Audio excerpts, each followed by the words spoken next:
I was trembling, frigid to the bone, broken, tears streaming down my face, evident even through the pouring rain. Like my heart, Calgary had flooded. Forever only 18 years old, kidney failure didn't care, and the world seemed to not even notice. If only the transplant had happened. Everything kept going, but for me, time stood still.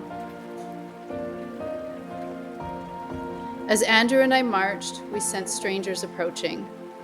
Andrew moves closer to me, protecting my vulnerability and maybe even his own. We don't know if it's safe to share this broken part of us.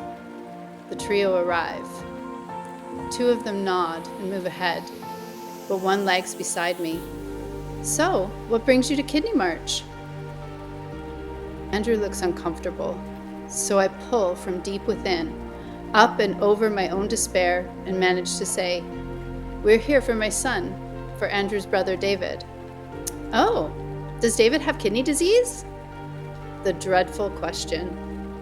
Andrew and I look at one another and silently agree to share this precious part of us. Yes, David did have kidney failure, but he died on the day that he was to receive my kidney. There, I said it.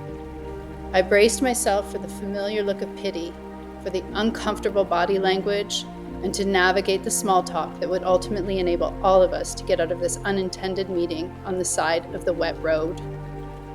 But then, a smile glowed warm, radiant and genuine through the cold, pouring rain. "Will you tell me about David?"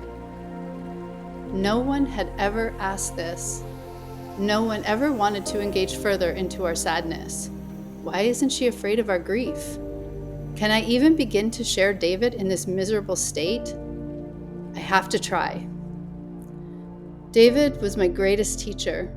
He was Andrew's best friend. He was my husband's absolute joy. As I talk, the stranger listens, silently, not trying to fix me. Andrew walks in cadence with me as a guardian of my broken emotions and of his brother's memory. I can feel our tension releasing as David is lovingly received by this stranger. The stranger leaves to catch up to her group, and I break again, crying.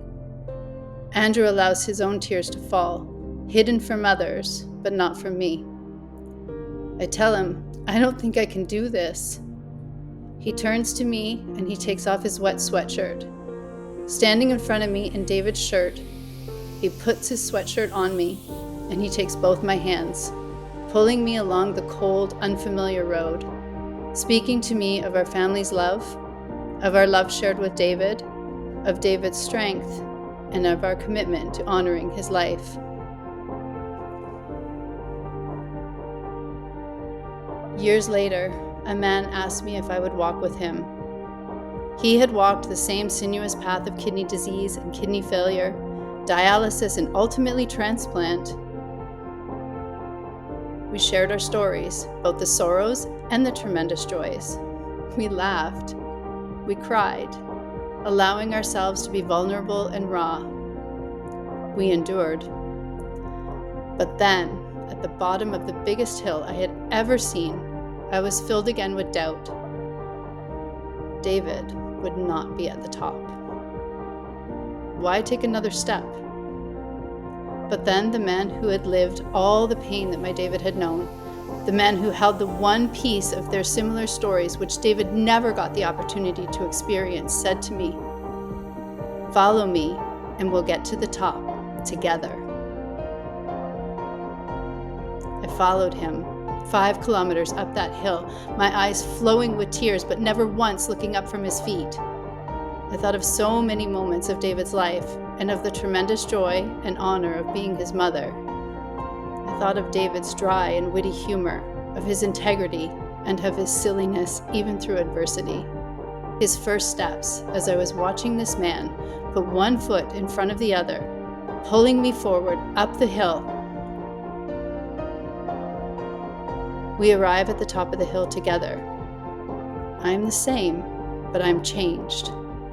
I've been shown how parts of David are all along the paths I walk through life, that David is here with me in every step that I take.